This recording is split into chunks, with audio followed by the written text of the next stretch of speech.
Good morning students, कैसे हैं? बढ़िया। चलिए, बहुत अच्छा। आप सभी वीडियो देख रहे होंगे, अच्छी तरह देखिए, समझिए, अच्छी तरह इसका क्वेश्चन भी बनाइए और क्वेश्चन का आंसर बनाइए। तो देखते हैं कक्षा 9 पाठ 4 सांवले सपनों की याद। इसके लेखक जाबिर हुसैन जी हैं, ठीक है। सांवले सपनों की याद, इसके लेखक जाबिर हुसैन जी हैं, ठीक है। तो लेखक जाबिर हुसैन का जन्म सन 1945 ईस्वी में बिहार के नालंदा जिला और एक गांव में एक नवनही है, नवनही यह राजगीर में हुआ था, ठीक है। उन्होंने अंग्रेजी भाषा एवं साहित्य विभाग में प्राध्यापक पद पर कार्य किया। वे राजनीतिक में भी सक्रिय रहे, राजनीतिक में भी भाग लिए।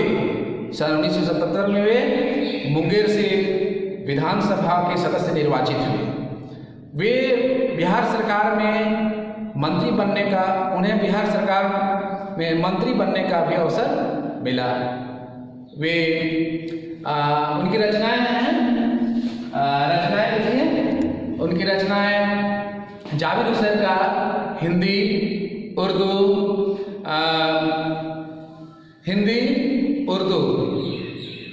एवं अंग्रेजी का भी उन्होंने वे तीनों भाषाओं पर समान रूप से अधिकार था उनको, तीनों भाषाओं को वे अच्छी तरह जानते थे। उन्होंने हिंदी भाषा में अनेक रचनाएं लिखी, अतीत का चेहरा, लूंगा, एक नदी रेत भरी आदि।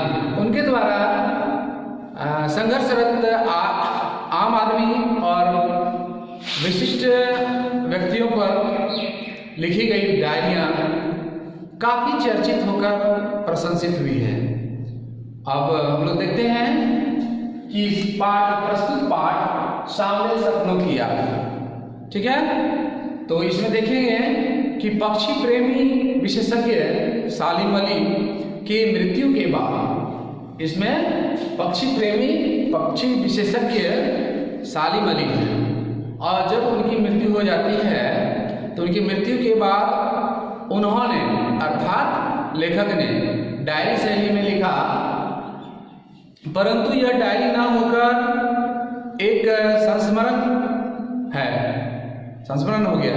लेखक जाबिर हुसैन ने सालिम अली की मृत्यु पर दुख व्यक्त करते हुए सांवले सपनों की याद संस्मरण लिखा है कि सुनहले परिंदों क्या होता है? पक्षियों, ठीक है। सुनहले परिंदों के खूबसूरत पंखों पर सवार सांवले सपनों की याद, अर्थात एक हुजूम क्या होता है? भीड़। मौत के खामोशवादी क्या होता है? शांत घाटी। जो लिखा हुआ है हुजूम, भीड़, खामोशवादी, शांत घाटी, इसका अर्थ ये हुआ की तरफ अग्रसर है, वे उनकी ओर जा रहे थे। और इस हुजूम में सबसे आगे रहते थे कौन? सालिम अली। वर्षों पूर्व सालिम अली ने कहा था, क्या कहा था? वर्षों पूर्व सालिम अली ने कहा था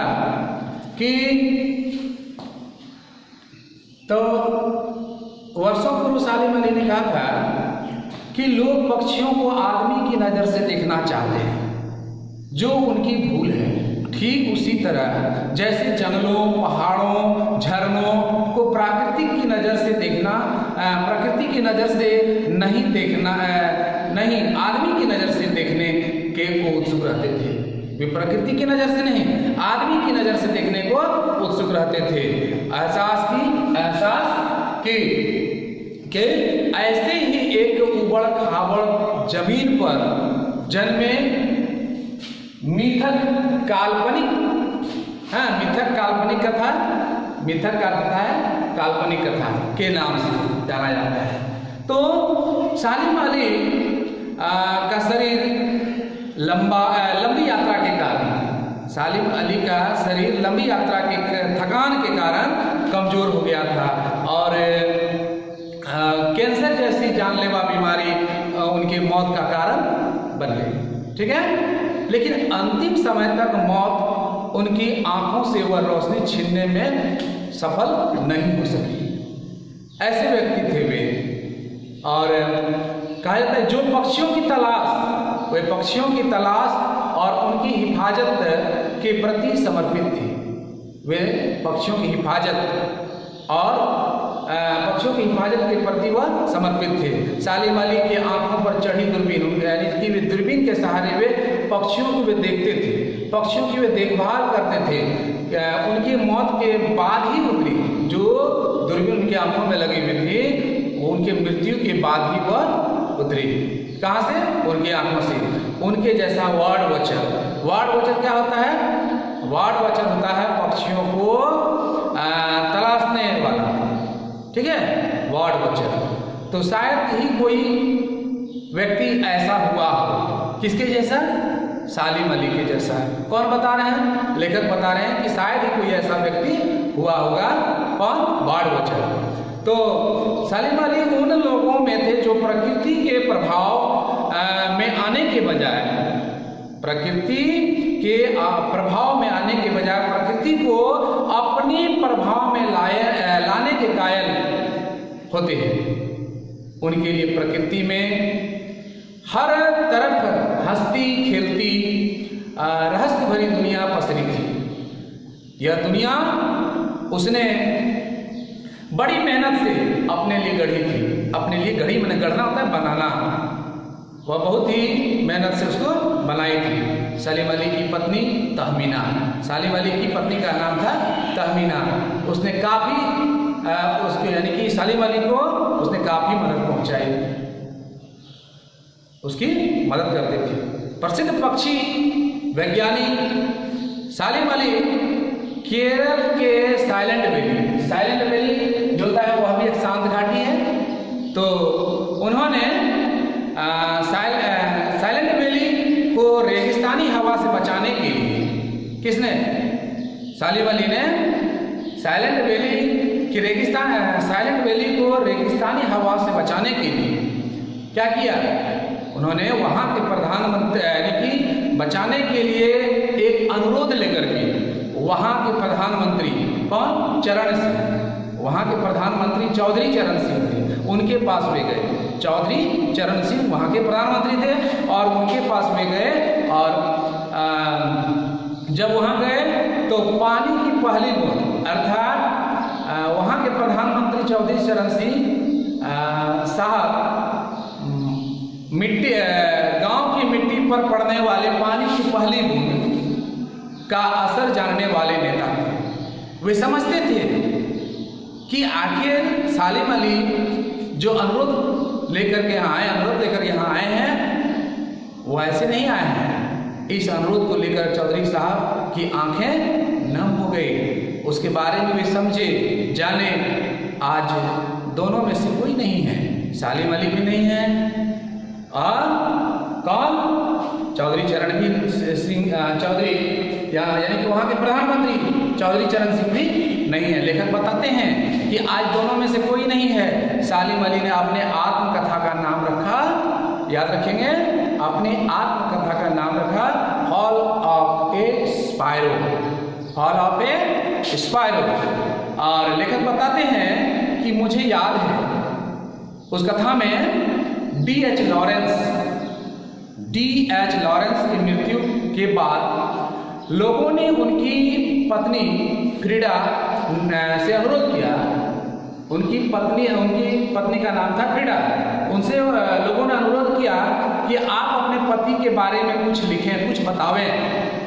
उसकी पत्नी बहुत कुछ बता सकती थी, लेकिन उसकी पत्नी ने बताई कि मेरे छत पर बैठने वाली एक गोरैया है, वह उसके बारे में बहुत कुछ बता सकती है। ठीक है, मेरे छत में बैठने वाली एक गोरैया है जो कि वह बहुत कुछ बता सकती है। कौन कौन बताइए? उसकी पत्नी फ्रीडा। वह चाहती तो बहुत कुछ उसके बारे में बता सकती थी, लिख सकती थी, लेकिन उन्होंने ऐसा नहीं किया। क्या बताइए कि यानी कि हम उसके बारे में ऐसा कुछ नहीं बता सकते, असंभव है, मुझे ऐसा लगता है। क्या लगता है? तो किसने? उसकी पत्नी। बताइए, मुझे ऐसा लगता है कि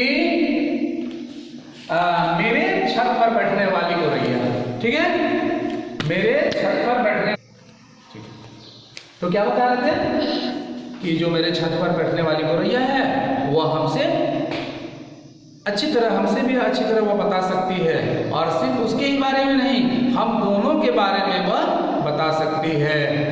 जटिल प्राणियों के लिए सालिम अली हमेशा एक पहेली बने रहेंगे। बचपन के दिनों में उनकी एयर गन से घायल होकर एक गौरैया जमीन पर गिर पड़ी। घायल गौरैया को देखकर उसका मन व्यथा से द्रवित उठा, मतलब उसकी सेवा करते हुए उसके बारे में बहुत कुछ जान गए। किसके? गौरैया की सेवा करते हुए उसके बारे में बहुत कुछ जान गए। आगे चलकर उसी गौरैया ने नए नए रास्ते दिखाए और पक्षी विज्ञानी बनकर पक्षी जगत में उच्च शिखर पर पहुंचाया। सालिम अली प्रकृति की दुनिया में, कौन? सालिम अली प्रकृति की दुनिया में एक टापू बनने के बजाय अथाह सागर बनकर उभरे थे। जो लोग उसे भली भांति अच्छी तरह परिचित थे, उन्हें महसूस होता था कि वे आज भी पक्षियों के सुराग में ही निकले हैं। लोगों को ऐसा नहीं महसूस होता था कि वे आज नहीं रहे दुनिया में। उन्हें ऐसा लगता था कि वे आज भी उस पक्षी की खोज में निकले हुए हैं, शायद वे अब आएंगे। ठीक है, तो ये किसके बारे में बता रहे थे? पाठ था सांवरे सपनों की याद, जिसके लेखक जाकिर हुसैन थे, और इसमें पक्षी विज्ञानी किसे कहा गया? सालिम अली को। तो देखिए सालिम अली का जीवन किस प्रकार पक्षियों के बीच व्यतीत हुआ और पक्षियों के बारे में वे किस प्रकार खोज खबर करते थे।